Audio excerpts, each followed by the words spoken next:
Futbol on Full Heel, episode 40 something. I actually don't know what count we're at now.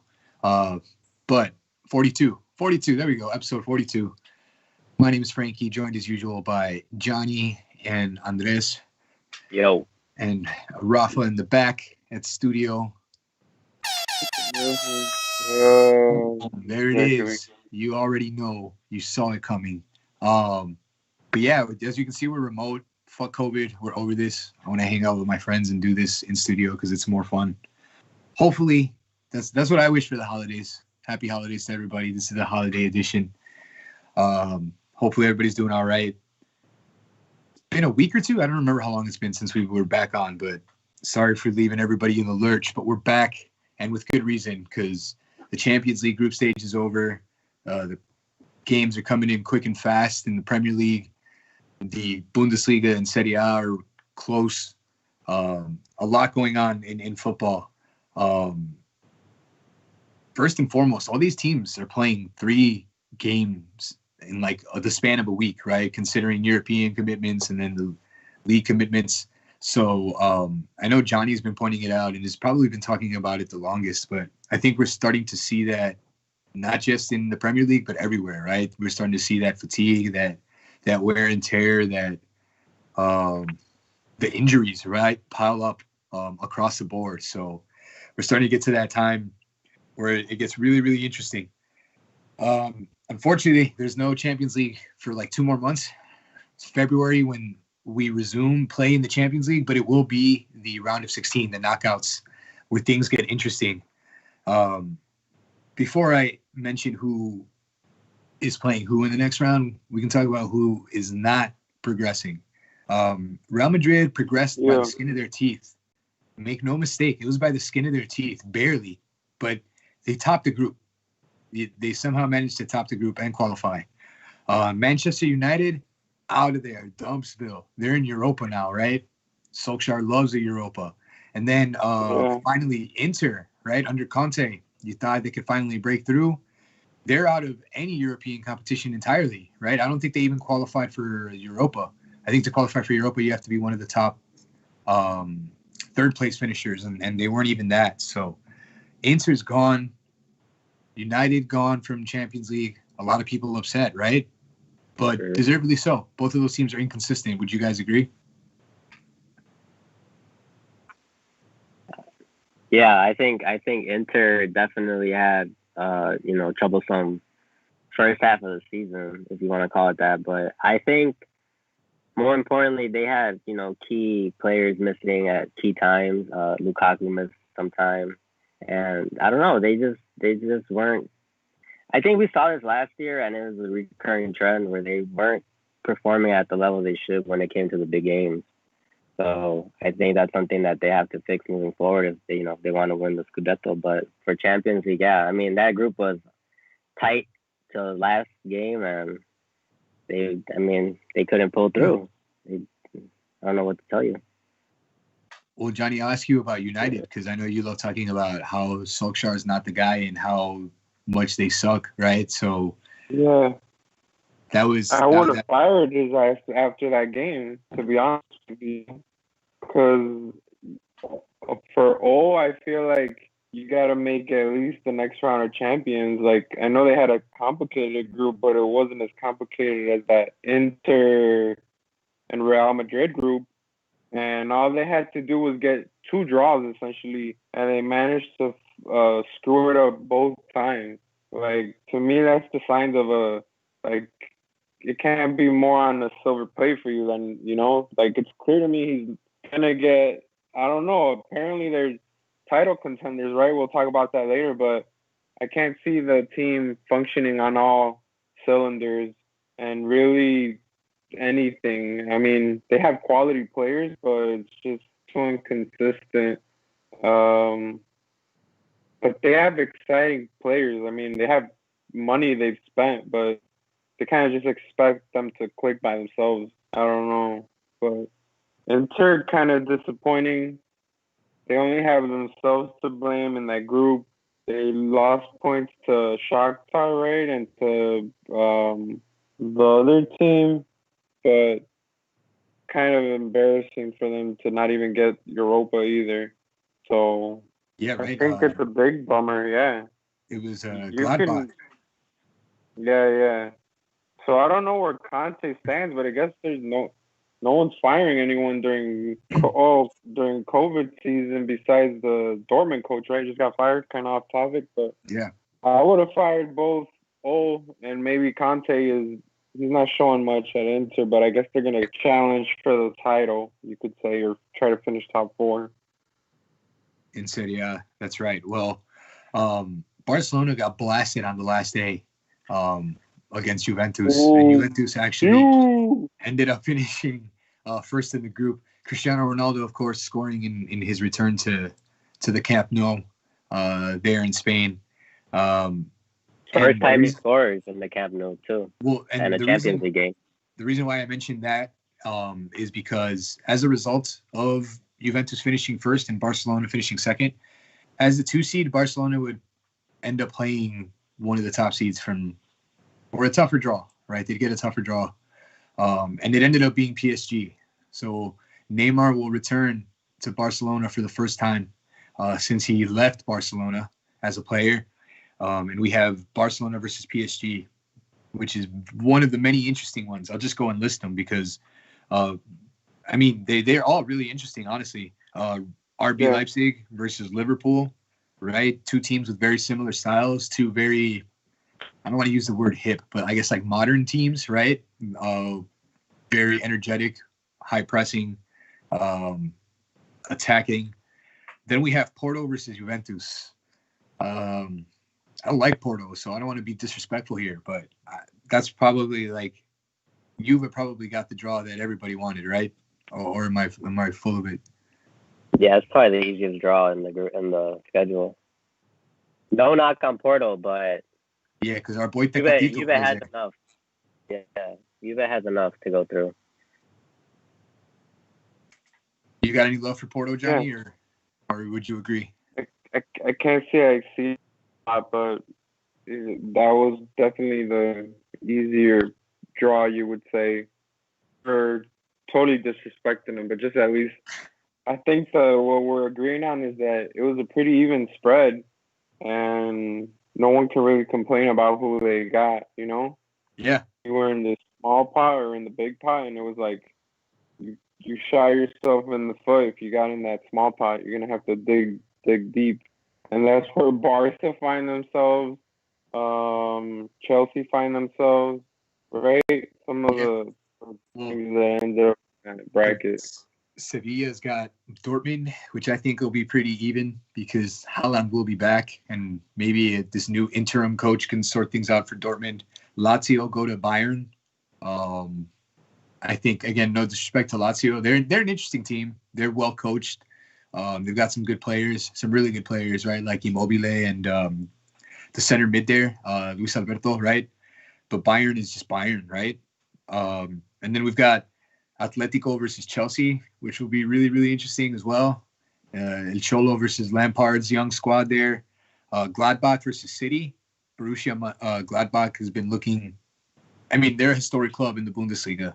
And they've been looking better in recent years. They've got some good young players like Marcus Thuram, Lilian Thuram's son, right? And the other French forward there, they got Plea, I think his name is. And then, of course, Atalanta versus Real Madrid, right? Atalanta maybe not as lethal or as dangerous or as sneaky as they were last year, but still, a tough outing there for Real Madrid. So I'll start, I guess, with you, Andres. Which one of these are you looking forward to the most? Which one do you think is going to be the one that's most entertaining, I guess? You got to think Barcelona PSG is a marquee matchup that everyone wants to see. It's just pure talent. Those 2 teams kind of don't have an identity in a way, but just a collection of individual talent. And it's going to really show who's who, Is Messi really, still top of the game? Is, Mbappe the player to watch? But is Neymar, he hasn't played against Barca since he left, He single-handedly probably saved Barca from from losing in that tie, the 6-1. So it's a big moment for them. So I think that one's going to be a definitely a good watch on a superstar level if you're into watching, individual quality. But as a team and team performances, it's very close between Madrid and Chelsea. They're, two teams kind of set up interesting enough so that they can kind of find each other holes and weaknesses. So I think that one's going to be a good one, especially for Chelsea as well. See how far Lampard has improved the squad. This might be the only time I tell you this during this show because we're going to be talking a lot of Premier League, so I know you're going to be saying a lot of crazy shit. But your take there on PSG versus Barcelona, I think, was spot on. A collection of individuals, right, with no identity. So I think you called it, right? And I think just to note, too, Neymar just left stretchered off in his last game in Ligue 1, right, against Lyon. He did take a pretty hard tackle. The defender ended up getting a red card for it. But he was on the ground like he took a shot to the back, right?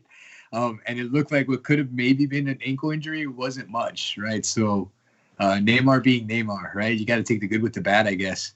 And he's going to return to Camp Nou there. Are you looking forward to the same one, Johnny, or are you got your eye on one of these other ones? I think Barca Paris is a good. I just look at it on paper. It seems like the most star-studded event, but I'm interested to see how some of these German teams do against, or these sleeper teams do against some of the teams that I think are on the down. Like specifically Madrid, Atalanta should be interesting. A lot of these, even Bayern, Lazio. I really like the fixtures. I'm intrigued. I think Liverpool got an easy draw. Not to shit on Leipzig, but they've lost Werner and they kind of got off on Man United because they suck. But interested to see how Man City reacts or not reacts, but what they do. But I think the fixture I'm looking most forward to is that Chelsea Atletico. I think that's the most even tie out of all of them. So definitely a contender gets knocked out there pretty early in the tournament. I would say watch out for that. I agree with everything that you guys said. You were spot on there too, Johnny. I think those two and like their styles, right, particularly, I think would match up well against each other. And it'll probably come down to the home fixture for Atletico, right? Classic Simeone in the Champions League. But I think the one that I'm going to be looking at the most is actually one that you briefly mentioned, Liverpool versus Leipzig. I think that's a classic trap for Liverpool. I don't know. I don't know what Klopp is thinking anymore at this point because I don't. Not to say that they've done it all right. That's not what I mean to say. But in other words, I don't know what they prioritize. Right? I could totally see them going for back-to-back Premier League, which is something that very rarely happens in the modern era. Right? Props to Man City who did it last. Or are they going to try to make a run for another Champions League? Right? 2 and 3 years? Nobody does that either. Props to Real Madrid who's the last one to do it. 3 in a row. I think Leipzig can really.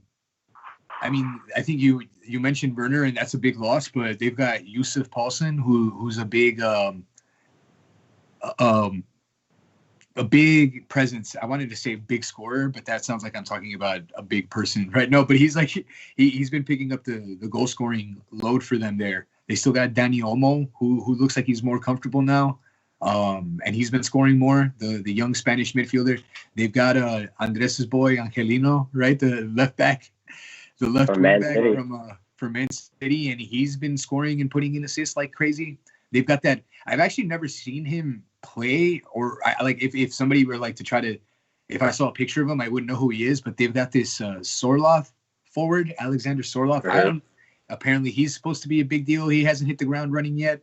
And then they've got this Dominic Szoboszlai, right, the Hungarian whiz kid.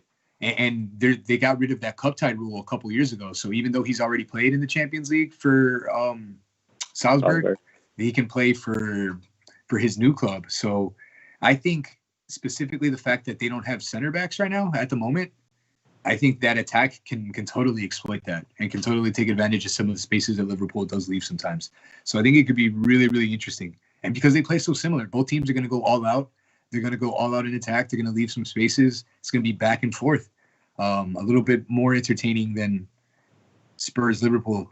Don't get me wrong, that match was entertaining. But I think that two German coaches there, right? I think Johnny, I think it was recently said that the Bundesliga, somebody recently told me that they think the Bundesliga is where it's at, right? As far as like tactics and just blending everything in the modern game. And I think Nagelsmann and Klopp will do that. So I'm looking forward to that one. But once again, you can't go wrong. Anybody who likes soccer, anybody who likes Champions League football especially, you can tune into any one of these and probably get a really good match. I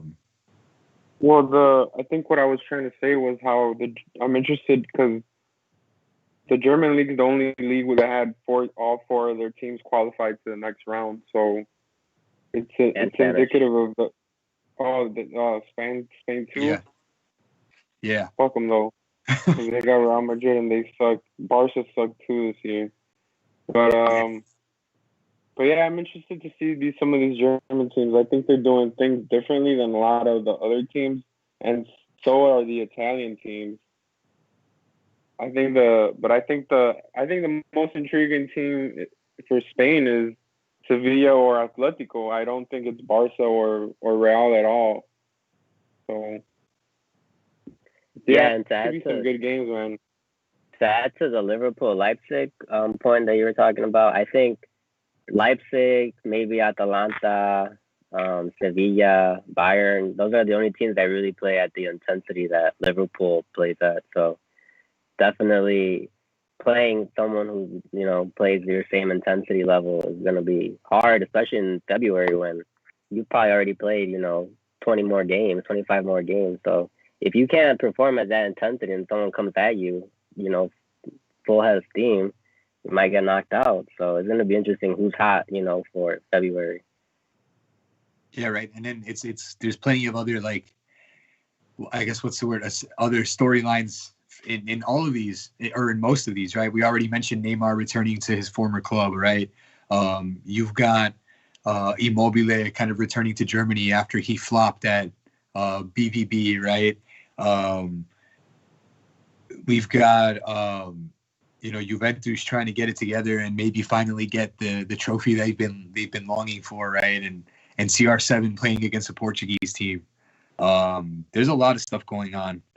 So I'm going to be looking out for a lot of these, and hopefully I can get CBS All Access so I can stream these or something, because I don't at the moment. So watching these is difficult, but we'll keep you guys posted on news, right? Because, that's another one, right? Like you mentioned, Lucien Favre has been fired at BVB. That team is way too inconsistent and folds way too often. So now he's been let go after they were embarrassed by Stuttgart. Stuttgart is, again, a historic club. Our boys Osorio and Pardo went over and won the Bundesliga there. But they just came back up from the second division. There's no reason why they should be beating Dortmund even without Haaland. So they'll be with a new coach, and Haaland will be back. All kinds of interesting nuggets there. So we'll keep you guys updated before, obviously, because we've got at least a whole month before they come back. And God forbid we could see some big injuries or more injuries in I guess, in the case of some of these teams. So, get excited and hold that thought, because it'll be a little bit. Now, before we jump off and get a little crazy, because things might get heated when we talk about the Premier League, but this weekend in Spain and Germany, there isn't too much going on in Italy as well. There are some good matches that you can catch on ESPN Plus, but nothing that jumps out at you. At this point, though, you can tune in and watch anything because everything has an implication. All the teams in 1 through 4th place in Serie A, in La Liga, in the Bundesliga are separated by a very fine margin. Serie A is really, really interesting, guys. I fought it for years. I didn't think it was a very interesting league. I thought they were definitely on the upswing, but this is the first year that league is competitive. This is the first year where if Juve wins it, I'll be like, okay, damn, that's impressive because we're seeing AC Milan resurgent and they're in first place right now, right? Napoli under Gattuso has found another gear. I'll own up to that too. I wasn't a Gattuso hater, but I thought he was one of those man managers and he didn't know too much about tactics. But now they're firing. Our boy Chucky is doing work. My boy Insigne is doing work, right? They've got some good pieces, and they just keep on going. They just lost to Inter 1-0, right, off a penalty from Lukaku, and that was an interesting match in the middle of the week. But they've still got good things going there, right? Sassuolo, they're a surprise package and kind of hanging out in there. Atalanta is still dangerous in that league. So I think finally, after a decade of obscurity, right, of so-so football, right, of just a lot of tactical defensive battles, we're seeing some action there in Serie A. So I'm actually really excited about that. I'll stop hating on them a little bit. I still think they've got a little bit to go before they catch up to like the Bundesliga or La Liga. But it's good to see some of, again, the historic clubs looking better. Inter and AC Milan are teams that when I grew up were like the best in the world and they had the best players. The San Siro was like the place, right? You guys remember when Ronaldo played for Inter Milan? The real Ronaldo, I mean. So it's good to see them in competing and then doing something positive there again. And in the Bundesliga, Leipzig, I think, guys, is probably the only team who will probably challenge Bayern this year. Again, things are tight. Leverkusen is actually on top right now. Bayer Leverkusen has been blowing out teams. I think they've been scoring like 3 or 4 goals at least in their last consecutive run of games here. And they're at the top of the Bundesliga right now. Bayern's in second. Leipzig's in third, I believe. Dortmund's hanging out around 4th or 5th because they're so inconsistent. And I think if there's anybody who can push them, I think it's too soon whether to see if Leverkusen is for real. But I know RB is for real. And they're the only ones I can see coming at Bayern once they get steady. Because interesting stat that I saw today, Bayern has gone down 1-0 in each of their last 6 matches. Oh, wow. I mean, they've recovered for most of those, right? They haven't taken an L, or they did take an L, but they've been able to come back and win or draw. But they've gone down first in their last 6 matches. So I think when we started the show mentioning fatigue and just wear and tear, I think Bayern is definitely one who we're starting to see the effects of there, right? And then, of course, La Liga,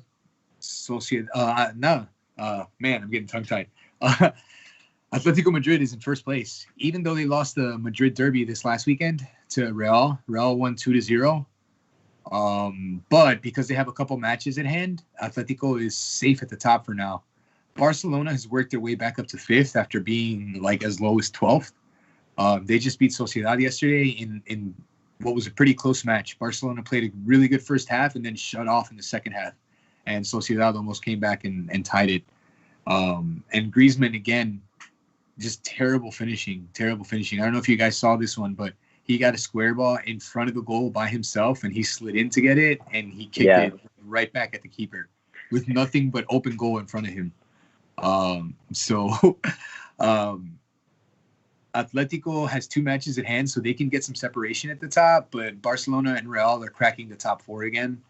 So we're starting to see the usual suspects return to the top.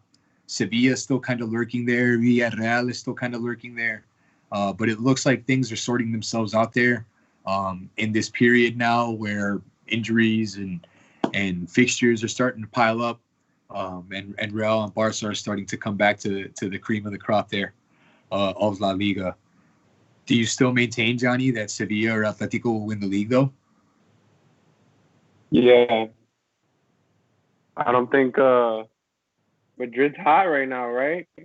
By my on 3 on the bounce after possibly losing that group. Yeah. And then ending up winning the group, which was like the most Real Madrid thing ever to happen. And then they end up drawing Atalanta, who, how Frankie's alluded to, they don't look as sharp as last year or as scary, but I haven't seen a Sevilla game, to be honest with you. I've only seen Atletico games, and I think Atletico probably gonna get bounced by Chelsea, or at least if I'm gotta pick one, and just focus on the league.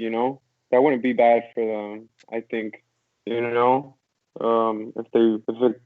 push comes to shove, that is. But they're kind of messing up right now by not taking advantage of those games ahead and letting Real Madrid beat them. I didn't see the game though at all. That's how out of tune I am though with that. But I understand that Madrid, how they score, I can't remember, against Atletico. Casemiro got the opening goal off a set piece. I think it was a corner. Yeah, I believe so. And then the second goal, Carvajal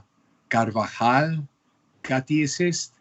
And it wasn't a set piece, but I believe it was like a cross in from the right. And is it Benzema? I think it was Benzema who scored the second goal. Yeah. He's been hot too. He's been their whole team for a whole 2 years now, almost. Benzema. Yeah. Hazard hasn't played too much, and Ramos been injured all year, kind of. Yeah, no, I'm glad you mentioned those two players. Since Ramos returned from injury, Real Madrid won the Champions League group and has won three games on the bounce as well, right? So, even for me, Sergio Ramos hater, it's hard to deny the influence that he has on that side. He's clearly the leader of that team, and they looked kind of lost when he wasn't there. So he's massive for them, right? And Benzema, underrated always, right? Always did the grunt work and always did what was necessary to make CR7 look good, right? And let him do his thing and be the lethal finisher that he was. This week, Zidane came out and said that Benzema is the best French striker of all time.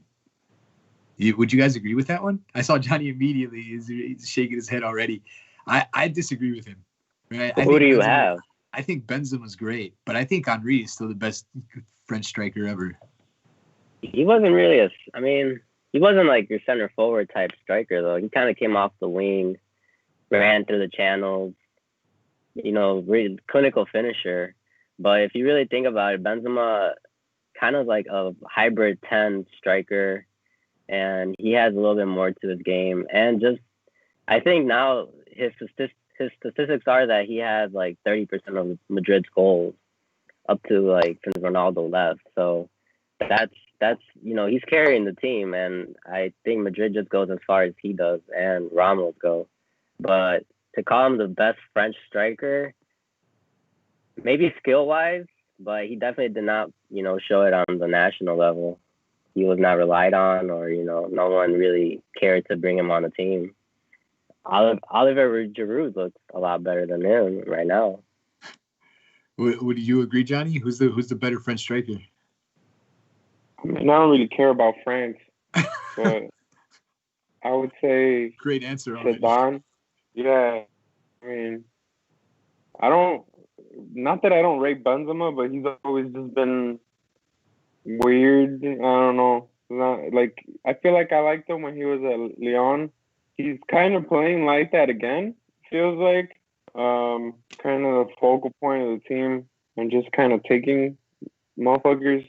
But I would say Henry, yeah, especially because of when you think of, I can't help but think of the national team, and think that he doesn't really have goals for the national team. And you want to say he's the best French striker, So, no, I go with Henry as well. Yeah, they won the World Cup with Giroud. He wasn't there. Even Trezeguet, was he French? Yeah, Trezeguet. Yeah, I'd take Trezeguet over him too.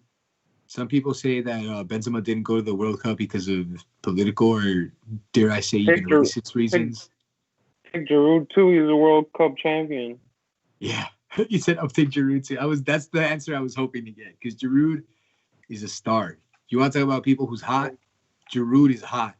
In the last like 6 matches, he's got like 7 goals. It's crazy right now.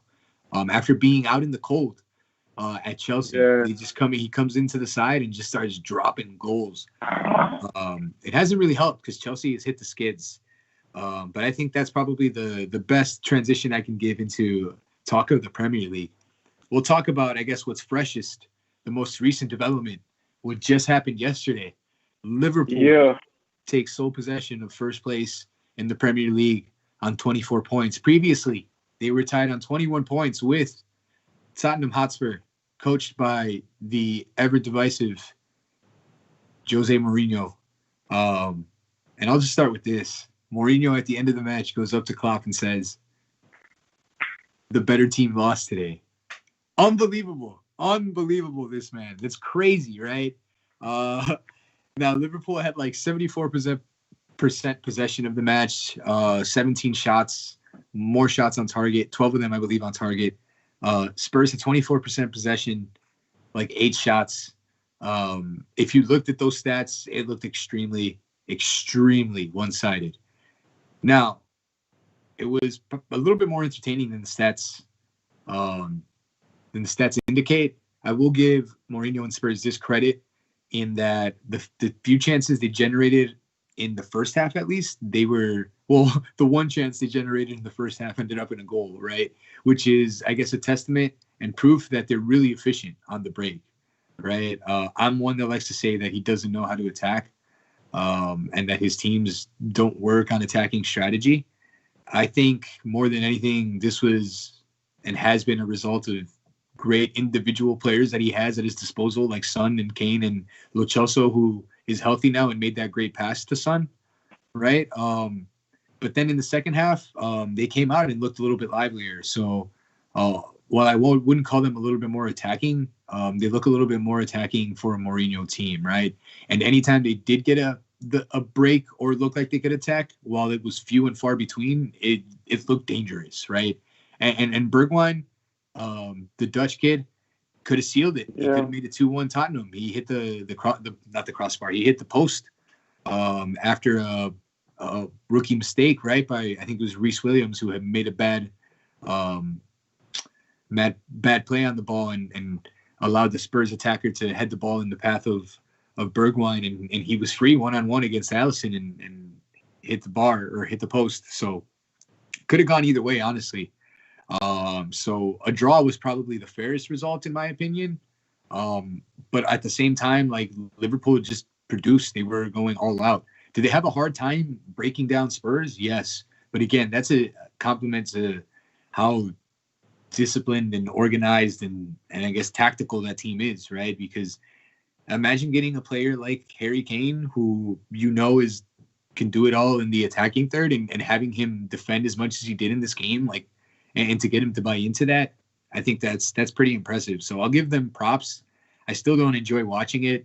I still don't ever envision myself enjoying it, but I will agree that it's effective. My question for them is the question I pose to you guys all the time.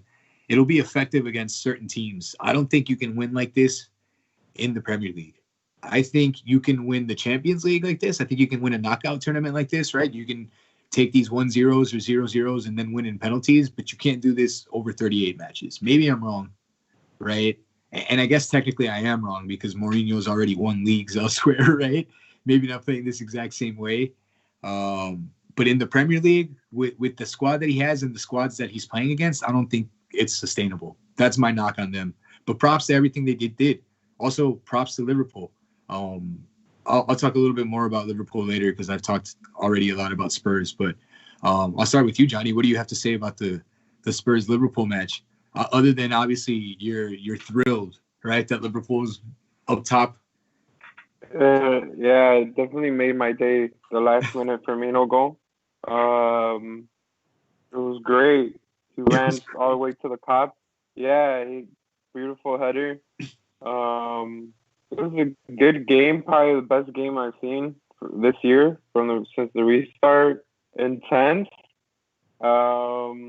Tottenham looks a good team. They look like they have Kane and Son playing at extremely high levels. and they're organized, but it's the same thing that you're saying. Can they do that against the smaller teams that are going to sit back and defend? I actually heard today the argument that because not all of his players are attacking, that they're conserving energy, not doing that. But I like to the way that Liverpool was attacking them in the first half.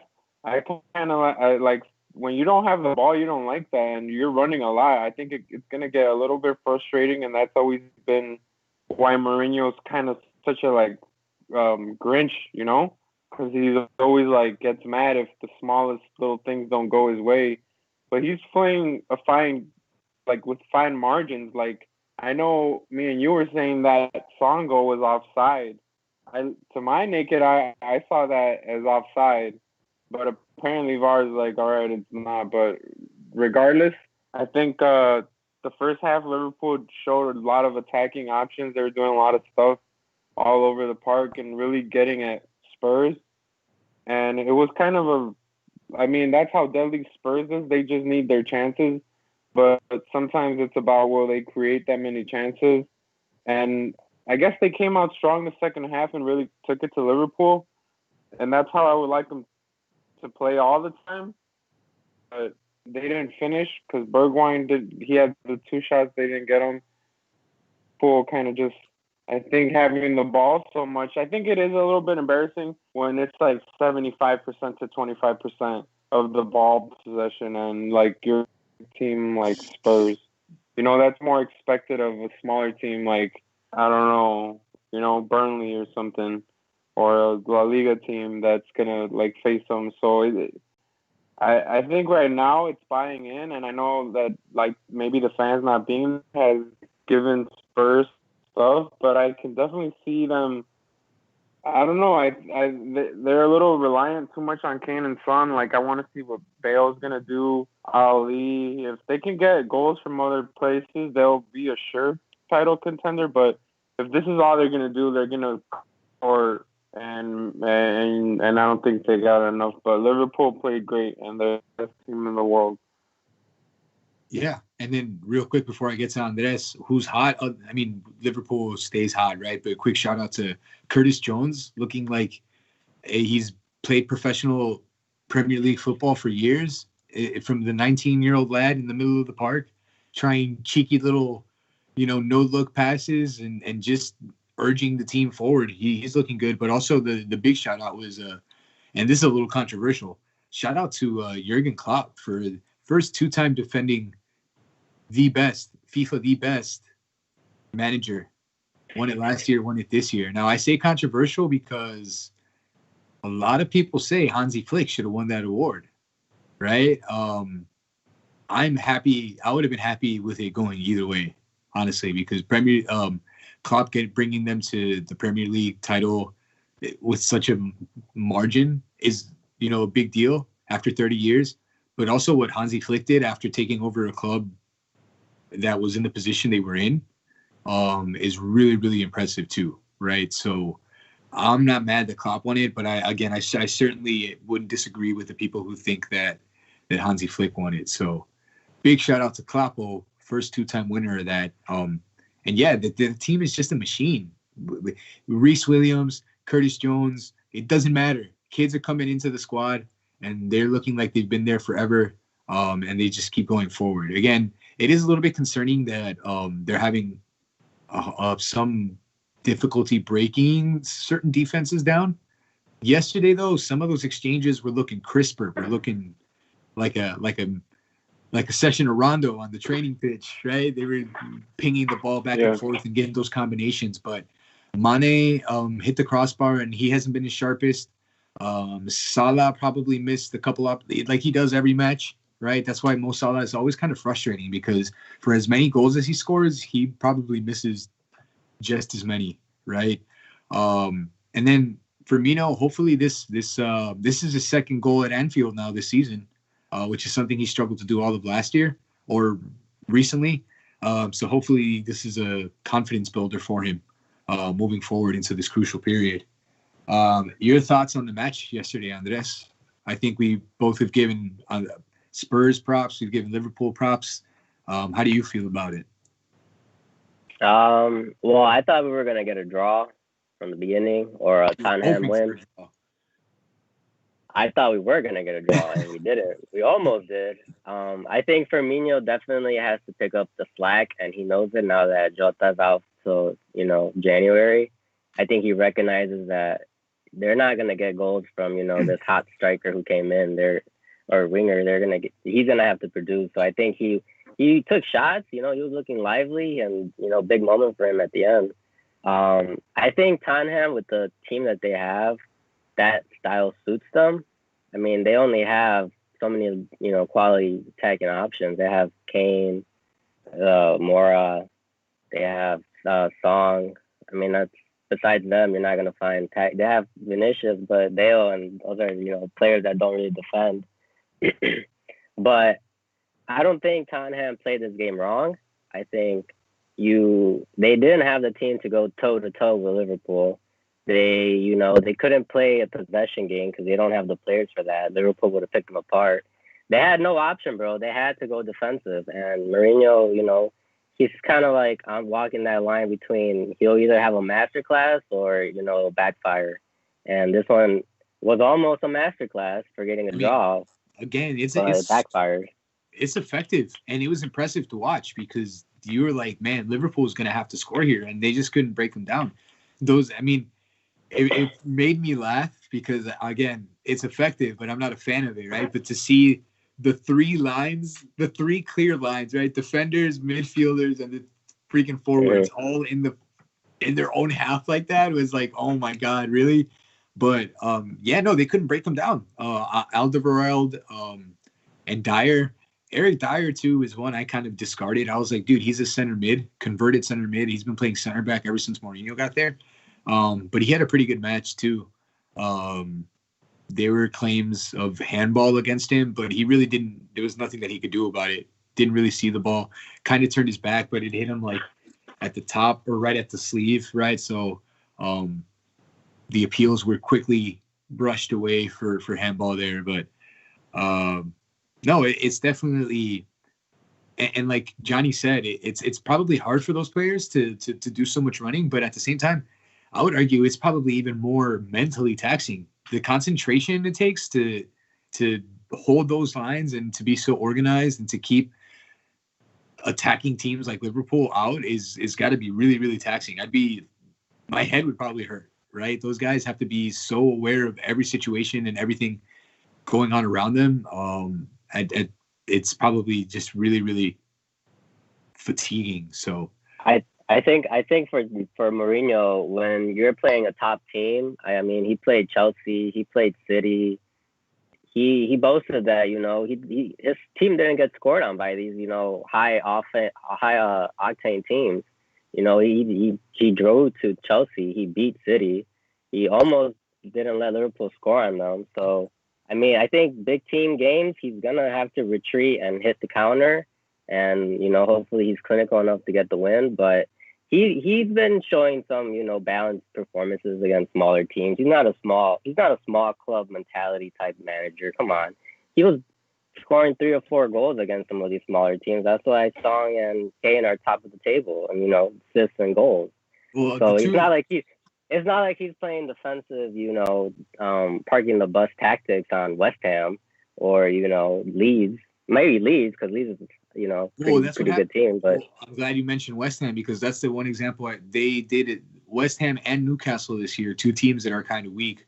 They were up 1-0, packed it in, and both of those games ended 1-1. Right, so maybe that's behind them now. Well, yeah, it backfires.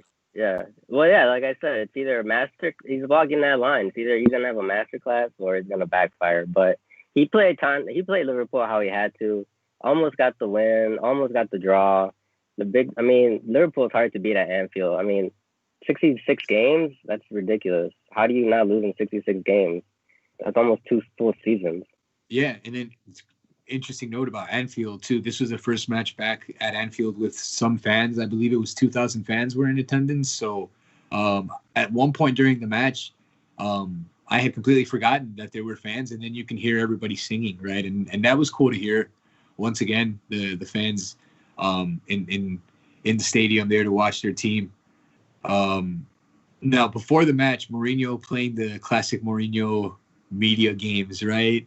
Listing all of the injuries that Liverpool didn't have anymore, right? He said, Alisson is playing, right? Alexander-Arnold is out, right? And saying that they had probably just as many injuries, right? Even though Liverpool still has like almost the starting 11 worth of injuries still, right? But did that, and then post game did the better team lost. So you gotta hand it to him. The man is entertaining. The man puts on a show in every single aspect. Even called out Klopp at the end of the match too. Said that not just Klopp, but called out, I guess, the officiating too, and FIFA and UEFA, and saying that if he acted the way that Klopp acted on the touchline, that he'd probably get thrown out of the game, right? That he'd get red carded. So another rivalry there. Mourinho sure knows how to pick a beef, right? We had the whole thing with Pep when they were in Spain, and now looks like he's starting another feud here. Yeah, we're gonna have to see. Yeah. Go ahead. Nah, I don't know. Tottenham, I think they played not to lose, so they didn't play to try to win. And I don't think teams really win leagues like that. And that is having a small mentality in terms of, I guess.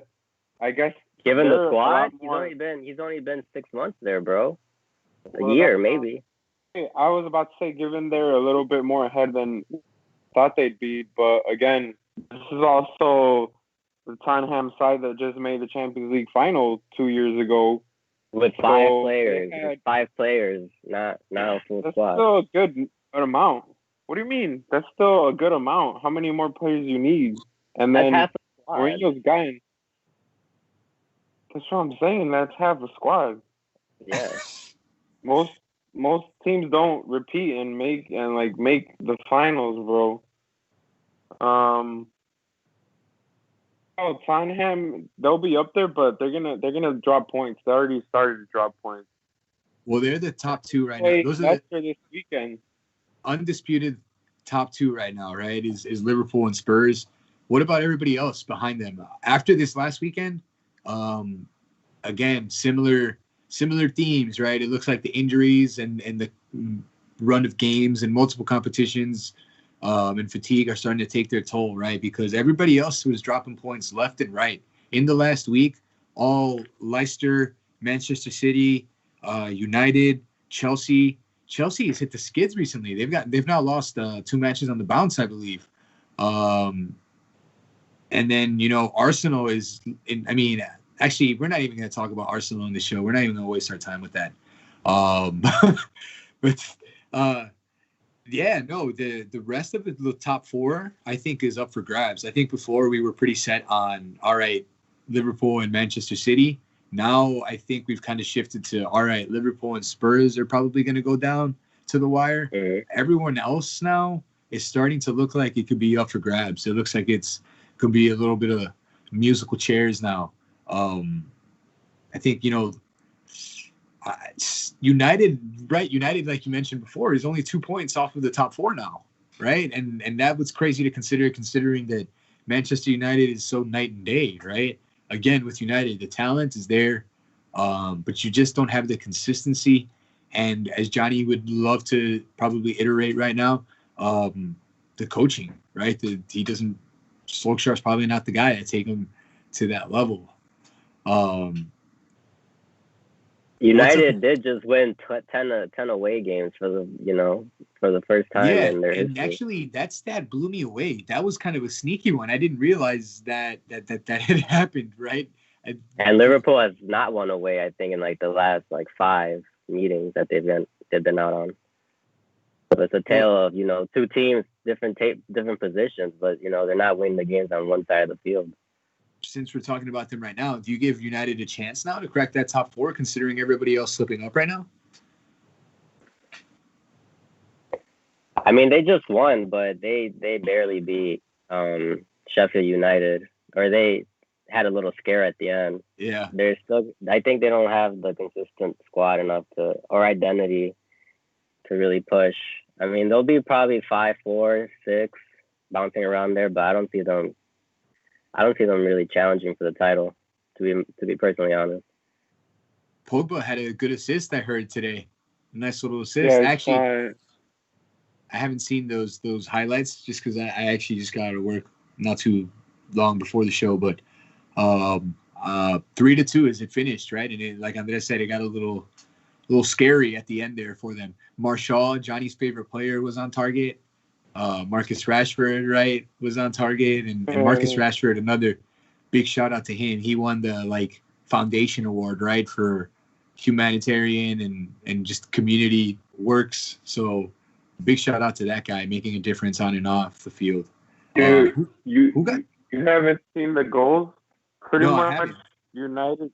So United did the same shit they always do, and Dean Henderson started and gave up an easy goal, but then Rashford came out of nowhere and scored a straight old Ronaldo style goal finish. I don't know if you have seen it. 2 touches off of a through ball from Lindelof away from the back. 1 touch, and then the next touch, he straight blasted it, blasted it beyond. That ball went super quick. Goalie couldn't react. Ball was in the back of the net in 2 seconds, in a snap. But it's the same old thing with United, getting behind. And then, what are we even talking about? This is Sheffield, the last place team, who has managed to amass the least amount of points in the history of the EPL. You know what I'm saying? What are we really talking about? Sometimes they have 1 point. This is the worst start of any team in the history of the new EPL, whatever. Yeah. You know what I'm saying? So you kind of think about it like that, and you're like, it's crazy how the media makes it seem a certain way. I mean, the points are there for United, that home form. But even Ollie said, there's no really away and home games yet. Maybe right now with fans coming back in. But, United has big problems on the defense and then big problems in the mid, where even if this is their best team, they don't have a lineup that they can put all their best players in at once. And that's kind of a little bit of where I see problems, you know? And that means they're going to have Van der Beek on the bench, Cavani on the bench, Greenwood on the bench, and McTominay. I mean, they don't know how to figure out the balance. It looks like they got something, but when they can't put all their best players all the time on the field, I think they're not gonna compete. I think they're gonna be out of the top 4 and then realize that Ollie was not the coach. But there's this great big new thing going on that they're only 2 points behind if they win their game at hand behind Liverpool. So I do think that right now is going to be a busy fixture, but Liverpool got those 3 points, and those were big 3 points. They started to gain that just that little bit of separation that's going to count in the long run, especially right now, as I think Liverpool is getting out of their injury slump, and teams will soon fall into something similar that Liverpool has. And that's going to be across the board for all teams, you know? Even Madrid is starting to get people back. Valverde just came back. Bayern just got Davies back. Maybe Liverpool can get Thiago back. And even Leicester, too. That's why they started to win again a little bit. They just gotten healthy, even though they're spotty in form. I think, from 3 to 10, it's 2 or 3 points separate all those places. Yeah. So it's still tight. I don't think Liverpool has won it, but I think their mentality is showing that there's just no team that can really get at them. How Andres said, the only way to get at them is to really just attack them and really grab just attack, but convincingly. You know, it's not gonna. No team that doesn't know what they're gonna do is gonna be able to score. So yeah, props to Tottenham, who did know what to do with the ball when they had it, and they do look good. So I remember when Mourinho first got the job, I was trying to down talk Spurs as a small team, and saying this what his career has came to, that he's just gonna coach a team that would probably not even top 4, but besides that year that it went to shit with Pochettino. The Spurs have finished in the 4 every year, I think. You know, so I mean, they're not a bad team.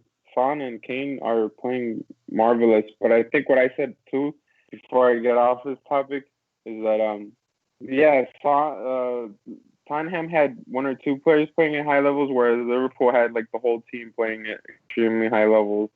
You know, Curtis Jones and stuff. So, but yeah, I think Andres is right. Maybe I didn't think of it like that. That was their best team they could field or against Liverpool, but I gotta think that their best team would include Bale and Reguilón, you know, and that's why I think sometimes Tottenham is not, they're not willing to I don't know, attack pretty much. Because Liverpool, interesting fact that we noticed, right, was that they made no subs.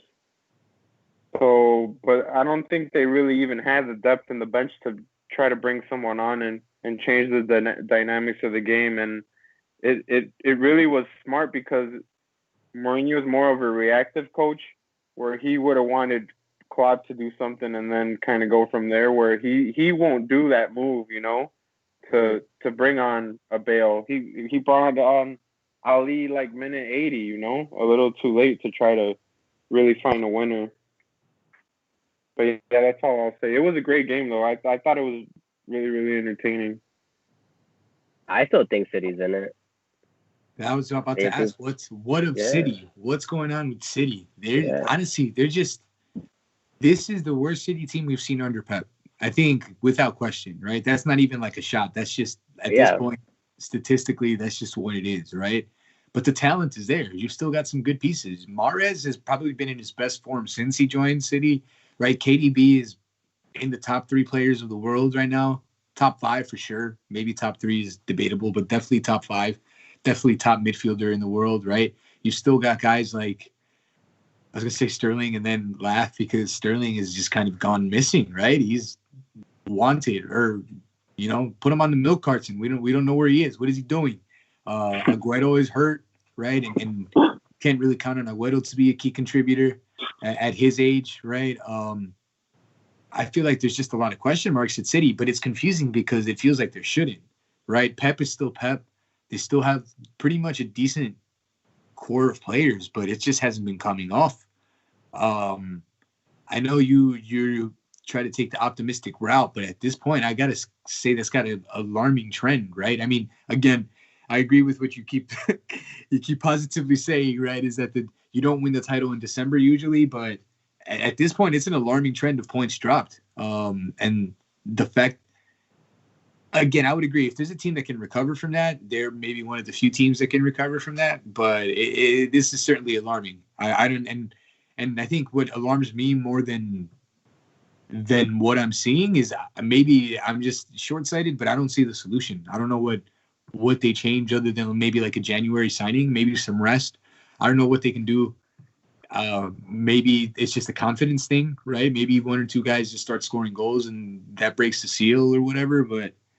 The fact that I know you'll probably bring up the point that they create quality chances, but the fact that they create so many quality chances and without finishing at this point is concerning because I want to say we're talking back to last year when Johnny and I would crack the joke that first of all, nobody can make penalties on that team. Right. But then we were starting to get to the point where they were having difficulty putting balls away. It was always the same thing, right? You know that Manchester City is going to put in a million low crosses, right? Low square balls in the box, and someone's going to come in and tap them in, but nobody's been in there to tap them in. So, like you said too, though, it's like I don't see that they're necessarily doing anything wrong. It's just a lack of sharpness, a lack of edge, right? They're just, and the word I would use is dull, right? You know how like you use a knife too much and the blade just gets dull. That's just what it is. It's just, I think and that's why I use the term cycle. It's just like, yeah, they've got some good youngsters there, but that team needs a boost, and I just don't know what the boost is right now. They just need a turbocharge or something. The boost is Sergio Aguero scoring goals for them, bro, and then everyone picks up their level. And it's like, Aguero is a legend. We gotta pick up the level. Yeah, and he's gonna bring back the attacking prowess. He hasn't played a full game yet.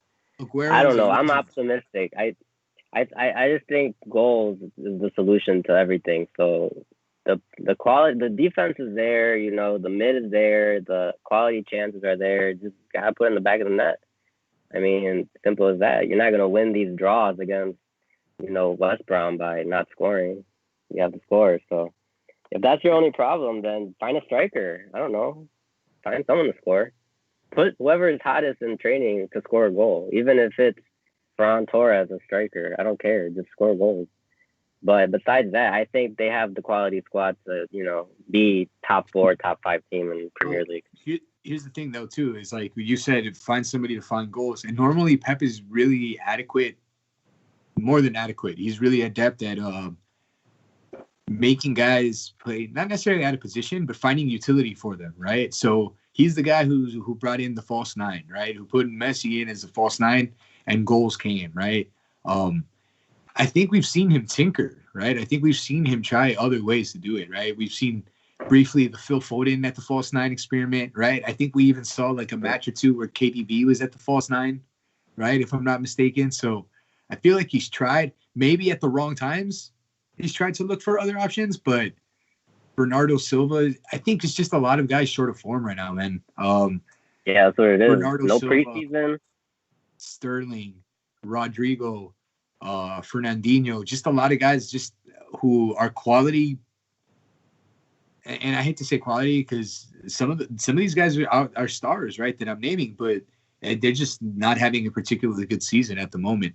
Maybe they come on a little bit later, but right now the trends are, I think, for me, a little bit concerning. Not concerning where they're going to fall. I think they still finish top 4, but not where, like, you imagine City and their payroll, and forget about the payroll, just the way that they've been playing recently and the results that they've had and finishing top 2 pretty much in the last 5 years, I think is again, it's not like Arsenal fans. It's not like Gunners fans right now where they're in freaking 12th place or whatever it is, 15th, right? Down there almost in the relegation battles, right? But I'd be a little bit concerned about them finishing or they'll finish top 4, but I'm starting to get concerned about their challenge, their legitimate title challenges. Again, they'll finish fine in the Champions League. They'll still manage to attract some interesting prospects because Pep is there, because they've already got some good pieces. But if for this year, at least, I would not be blown away or shocked by like a 3rd place City finish or something like that. I would say maybe 4th is pushing it, but I could totally see like a City finishing 3rd. But then again, I for the longest, I had a hard time accepting or visualizing Spurs competing the way that they are. So stranger things have happened. I don't know. You got anything to add, Johnny? Yeah, I'll agree with everything you said. I just don't see. I don't see it from City, and I don't see necessarily where they're going to get solutions from. I think it's a long time from now into the champs, but I think they're focusing more on the Champions League. Even since the end of last year, you kind of got that sense that when Liverpool ran away with the title, that's what they were aiming for, and they failed again. So I don't know.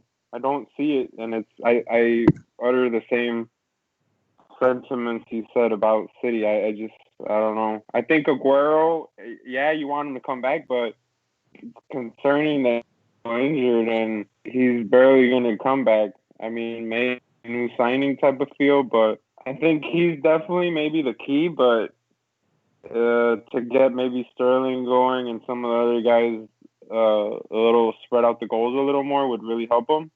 But other than that, yeah, I wouldn't be surprised if he finished 3rd or something. So I agree with what you said. I don't really got much to say about City.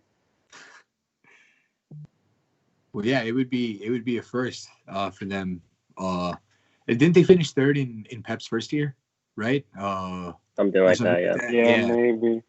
But I mean, we know he's got that renewal. We know that the owners there at City are invested in putting out a legitimate sporting project. And that's the props I've always given about City. Well, I've always joked that they're the new rich and have always thrown money and, they came up out of overnight, right?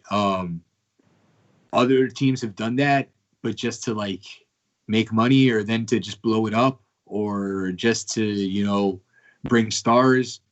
City has done it and actually built like a project. They have like a legit academy now.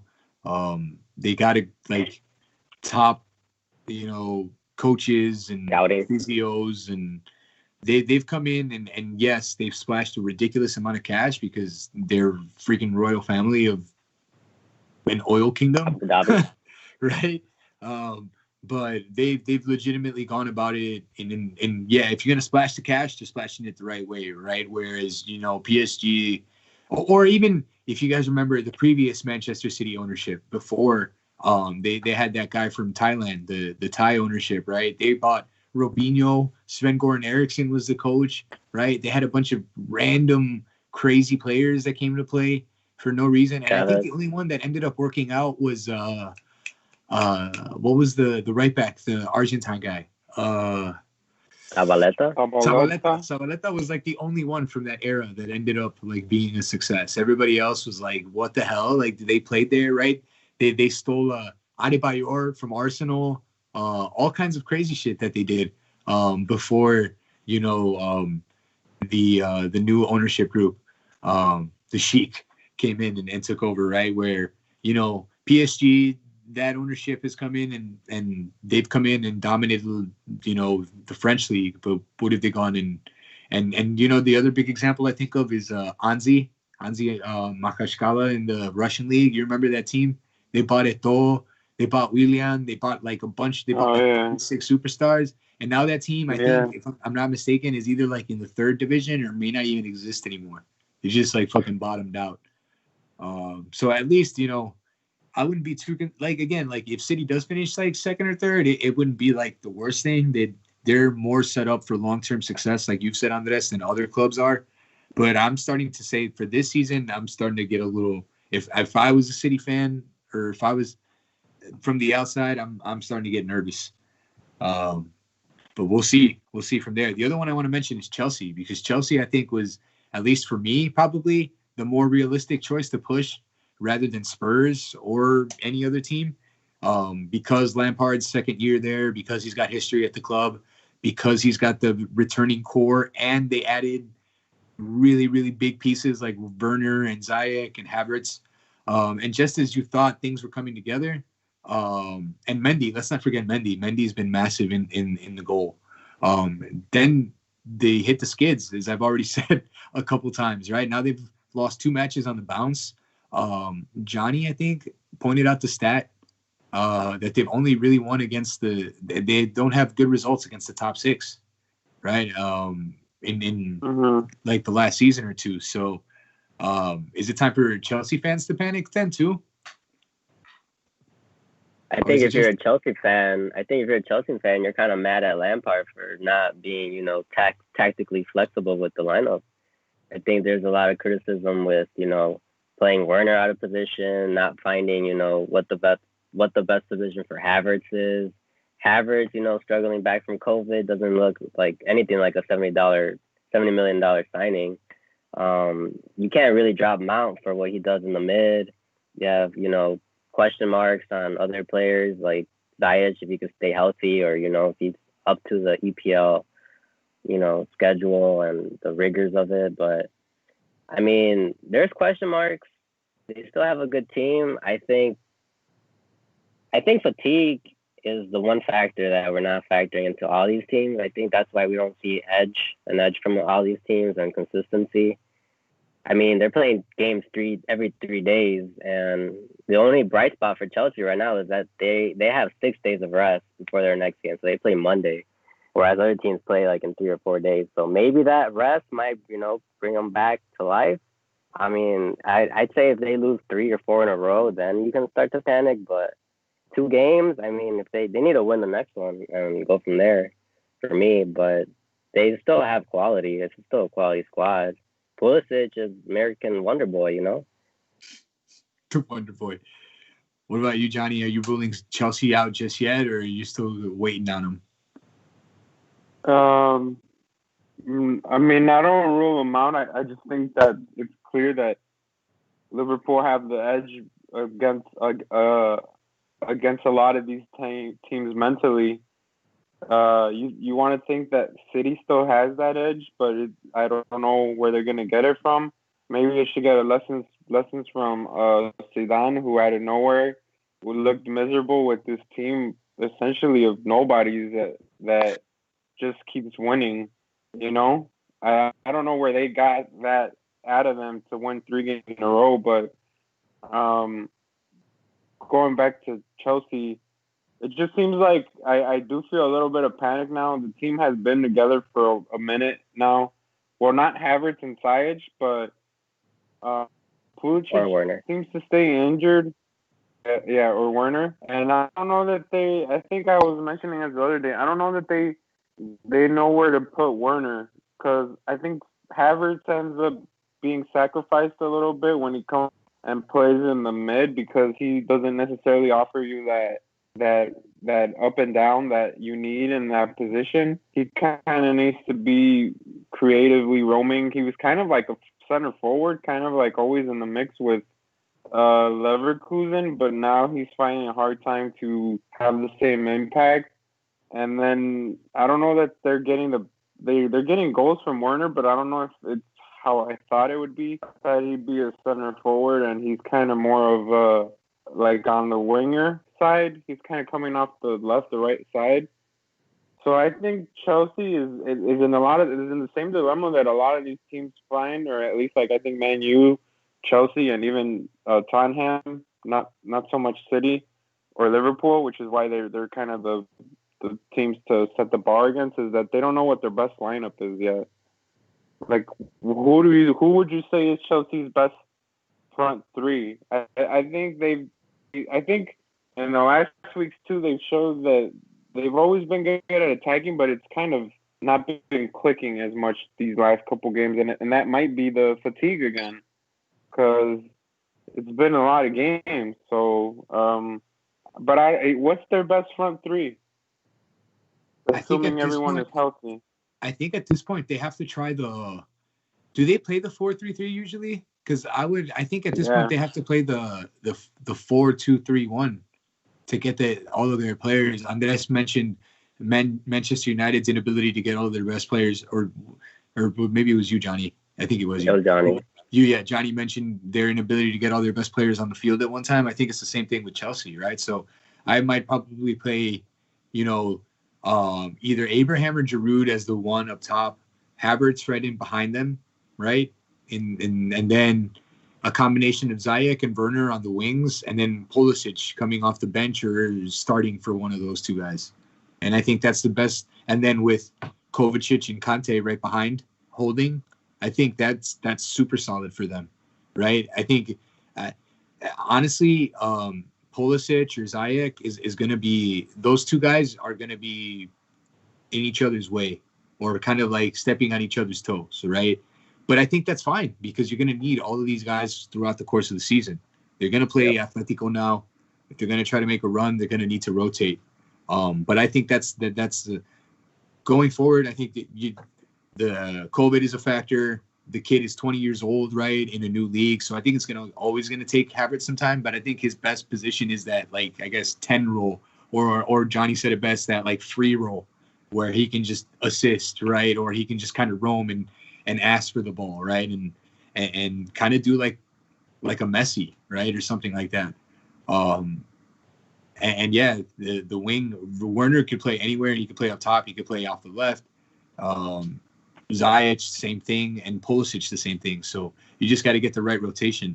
But I think they have a solid base barring an injury in defense, right? They should be fine. Mm-hmm. But I think for them, it's just a matter of what we're saying. They just got to get the right mix down. Yeah, you can't say that about a lot of teams. Some teams are lacking a mid and a forward line, or a mid and a defense. So some of these teams are just kind of missing the formation, you can kind of live with that. But if you're missing quality, then you're not gonna make it in this league. Speaking of quality, real quick, Leeds United is quickly becoming one of the most entertaining sides in the league. They just blasted their opposition 5-2 in the last game that they played. Yeah, it was Newcastle, and for a while that game was close, and then at the end they just pulled away and scored. I think it was 4 unanswered goals, 3 or 4 unanswered.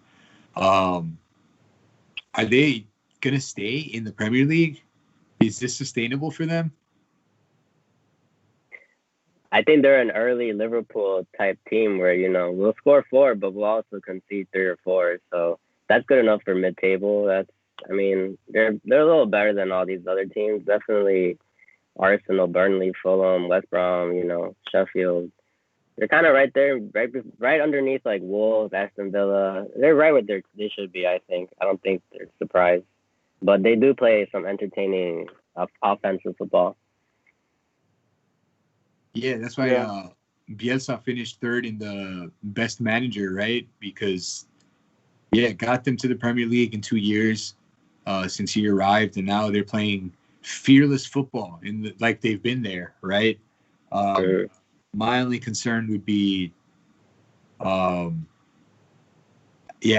sustainable that is, and then long term they've got some players that some other sides will probably be looking at, right, that they might pick off of from. So the challenge for him is going to be to kind of replenish if he wants to keep them up there.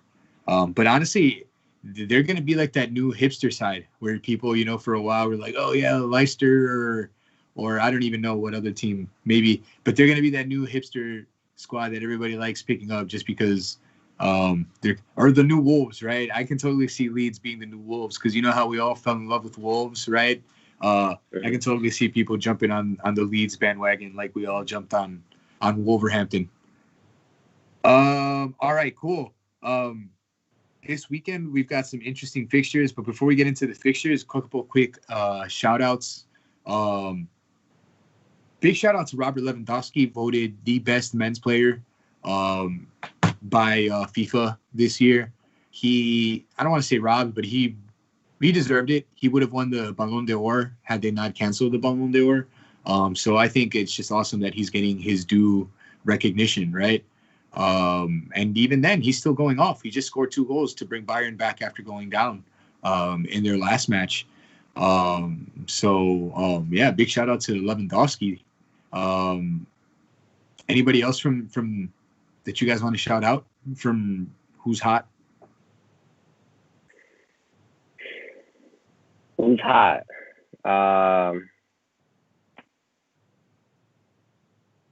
Man. There's bright spots in every single team, but I off the top of my head, I really can't pick one person right now. Son, the Son is leading Premier League scorer. He scored quite a nice finish, Props to Son right now, looking good. He also won Puska's goal of the year. So. For the best goal of the year, where he took pretty much the whole Burnley team down the left side and scored. Yeah. Yeah, no, Harry Kane. My bad. Ronaldo's hot, even though he missed the penalty, and probably Benzema as well. He's kept Madrid afloat. He had two goals and a goal the last game as well. He's been really good all year for them, so I think he's been hot. And heating up is Firmino, ready to get those goals with Jota not playing. But I think it was it's crazy how much football there is, right? But it does seem like there was a little break, or form is restarting, or as I like to say, it's out the window pretty much. We're getting into this period where it's going to be really congested with the fixtures, and you're going to separate the pretenders from the contenders and stuff. So looking forward to that. But yeah, that's it. I'm glad you mentioned CR7, right? Because he's close to 100 goal involvements in just over 100 games for Juventus, which is pretty crazy. So shout out to him. And then this weekend, the biggest matches, or I guess the most entertaining matches, are in the Premier League. So I guess we'll make some unofficial picks. We have a Crystal Palace squad that just really took it and tied Tottenham this last weekend. So I think this could be an interesting matchup. Palace plays Liverpool. I think Liverpool wins, but I think it could be a pretty entertaining match. What do you think, Andres? I think that might lead to a draw. I think Liverpool kind of exhausted some of their energy reserves there, and I think this game is coming a little too quick for them. And Benteke scored a brace his last game. He could be a big threat, or a young Reece Williams there on set pieces. I don't know. Against his former squad, Liverpool. Yeah, we'll have to see how that one plays out. But I do think fatigue comes into Liverpool, unless they're emboldened by this win. But I think 3 days of rest is not enough. You got Liverpool too, Johnny?